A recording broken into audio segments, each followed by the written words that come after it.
वापसी। मैंने कहा, फिर काले किशोर का क्या हुआ? स्वामी जी महाराज। स्वामी जी महाराज से विदा लेकर काली किशोर ने अपने गांव की ओर प्रस्थान किया। पैदल ही यात्रा करनी थी। लगभग 1 महीना लग जाने वाला था। चलते समय उसका हृदय भर आया। उसके पांव अपने घर की ओर उठ ही नहीं रहे थे। उसे ऐसा प्रतीत हो रहा था मानो अपने प्राण यहीं छोड़े जा रहा हो। आंखों के सामने स्वामी जी महाराज की छवि थी तथा हृदय उनके प्रेम से भरा था। रास्ता चलते उसे यह प्रतीत हो रहा था जैसे स्वामी जी महाराज आगे आगे चलते हुए उसका मार्गदर्शन करते जा रहे हैं। अब जीवन भर के लिए स्वामी जी ही उसके मार्गदर्शक थे।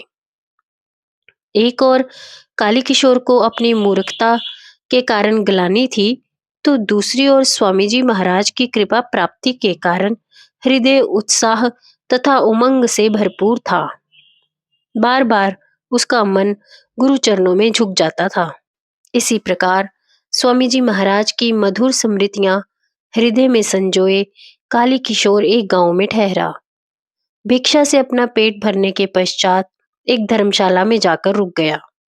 देखा तो स्वामी जी महाराज पहले से ही वहां विश्राम कर रहे थे। दर्शन पाकर मन प्रसन्न हो गया। भागकर दंडवत प्रणाम किया।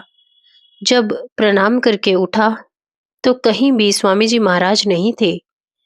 इधर उधर देखा, कहीं दिखाई नहीं दिए। यह केवल उसकी भावना की तीव्रता थी जो साक्षात स्वामी जी महाराज के रूप में प्रकट हुई थी।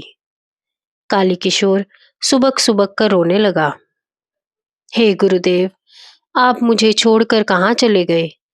मैं अकिंचन बालक आपके ही सहारे हूँ।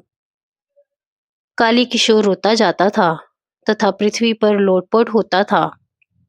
काली किशोर की सारी यात्रा इसी तरह गुरुदेव के रंग में रंगे हुए ही संपन्न हो रही थी। कभी स्वप्न में दर्शन होते थे तो कभी आगे आगे चलते हुए दिखाई देते थे। एक घर में उसने भिक्षा मांगी तो भिक्षा देने वाले में उसे गुरुदेव के दर्शन हुए। काली किशोर ने झट से उसके पांव छू लिए। वह पीछे हटकर कहने लगा, महाराज, यह आप क्या कर रहे हैं?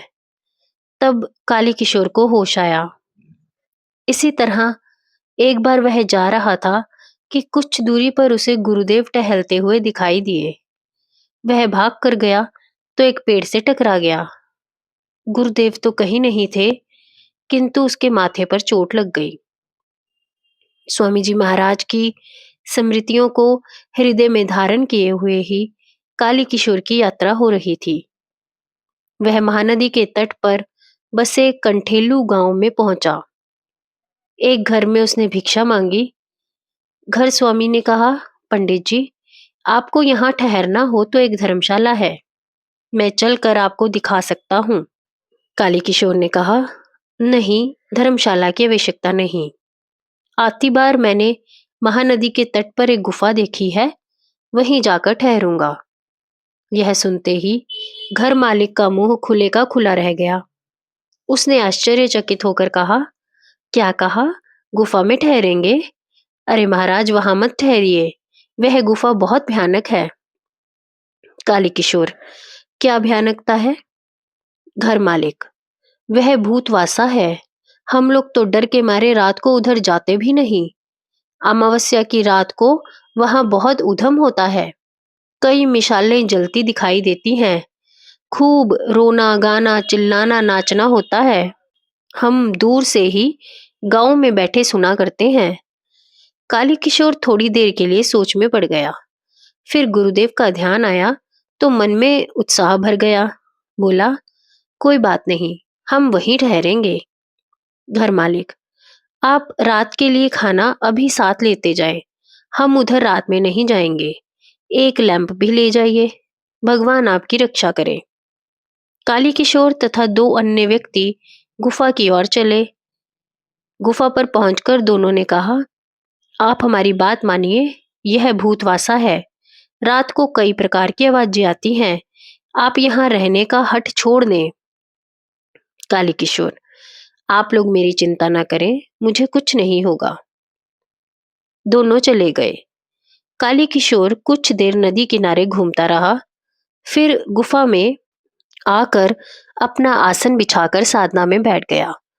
उसे ऐसा आभास हो रहा था कि गुरुदेव भी उसके समीप ही बैठे हैं, उसे सांत्वना दे रहे हैं कि घबराना नहीं, मैं तुम्हारे साथ ही हूं। शाम का समय हो गया था। काली किशोर ने लैंप जला लिया। रात का भोजन करने के लिए बैठा ही था कि उसे गुफा के कोने में दो व्यक्ति बैठे हुए दिखाई दिए। काली किशोर, आप लोग कौन हैं? एक आदमी, हम यहीं रहते हैं। काली किशोर, मैं दोपहर से यहीं हूं, अभी तक तो आपको देखा नहीं। एक आदमी, किंतु हमने आपको देखा है, गांव वालों के साथ आपकी बातचीत भी सुनी है। काली किशोर, किंतु गांव वाले तो कहते हैं कि। काली किशोर बात करते करते रुक गया। एक आदमी, गांव वाले ठीक कहते हैं, हम भूत हैं। काली किशोर, यदि मैं कुछ दिन यहाँ रहना चाहूं तो? एक भूत, बहुत अच्छा है, रौनक रहेगी। काली किशोर, किंतु मैं अकेला नहीं, मेरे साथ एक और है। भूत, कौन है? काली किशोर, मेरे गुरुदेव।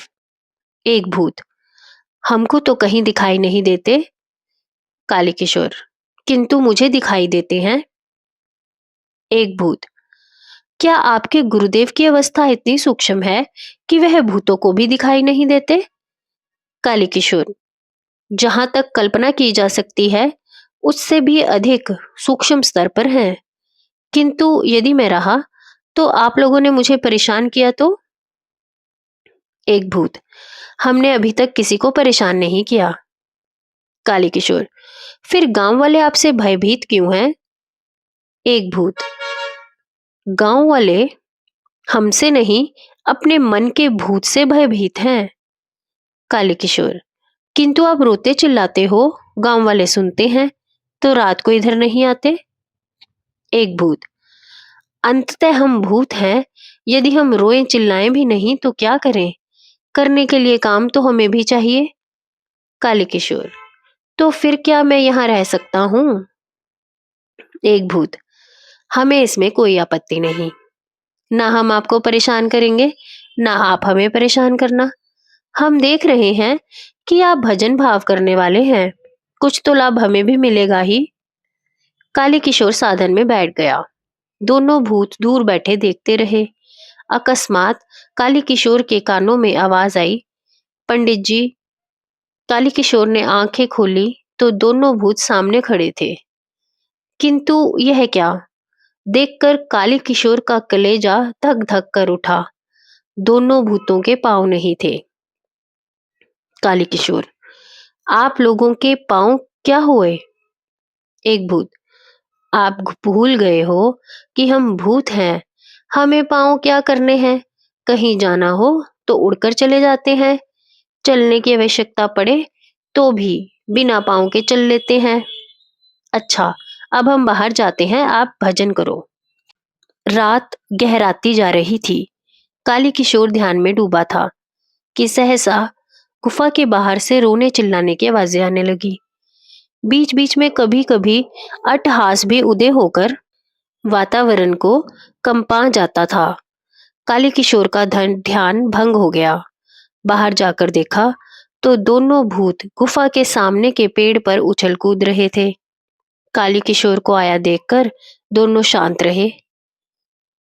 काली किशोर, आपको ध्यान रहे कि आपके इस प्रकार चिल्लाने से हमारे ध्यान में विघ्न पड़ता है।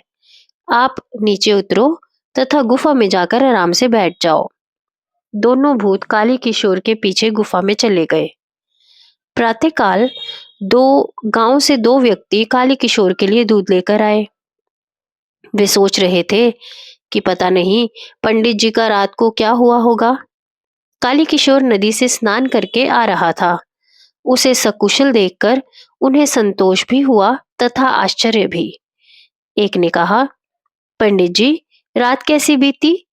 काली किशोर, आप लोगों के कहे अनुसार यह भूतवासा तो है, किंतु भयभीत होने का कोई कारण नहीं। यहाँ रहने वाले दोनों भूत अत्यंत शरीफ और सुसभ्य हैं। उन्होंने कहा कि हमने गांव वालों को या अन्य किसी को कभी हानि नहीं पहुंचाई। गांव वाले तो अपने मन के भूत से ही भयभीत हैं। यह सुनकर दोनों व्यक्ति सोच में पड़ गए। जब गांव वालों को पता लगा कि काली की गुफा में सकुशल हैं, तो रात को भूतों से भी उसकी बात हो चुकी है, तो उनके मन में काली किशोर के लिए श्रद्धा पैदा हो गई। अब गुफा के सामने रोने चिल्लाने की आवाजें आना भी बंद हो गई। यदि ऐसा होता भी था तो बहुत दूर से यह सब होता था। अब उन्होंने गुफा में बेखटके आना जाना आरंभ कर दिया था। 2 समय भोजन तथा प्रातःकाल दूध लेकर तो कोई आता ही था। अन्य समय में भी कुछ लोग काली किशोर के दर्शनों के लिए आने लगे थे। आसपास के गांव में काली किशोर की महात्मा के रूप में ख्याति फैलती जा रही थी। दोनों भूत काली किशोर के अत्यंत अनुकूल थे। उसे निर्विघ्न साधन की सुविधा प्राप्त थी। एक दिन दोनों भूत काली किशोर के समक्ष उपस्थित हुए। बोले, पंडित जी, आज अमावस्या है।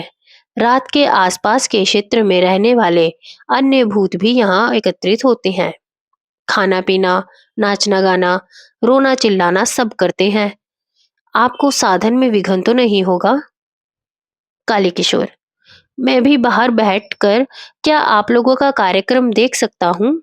यह एक विचित्र अनुभव होगा।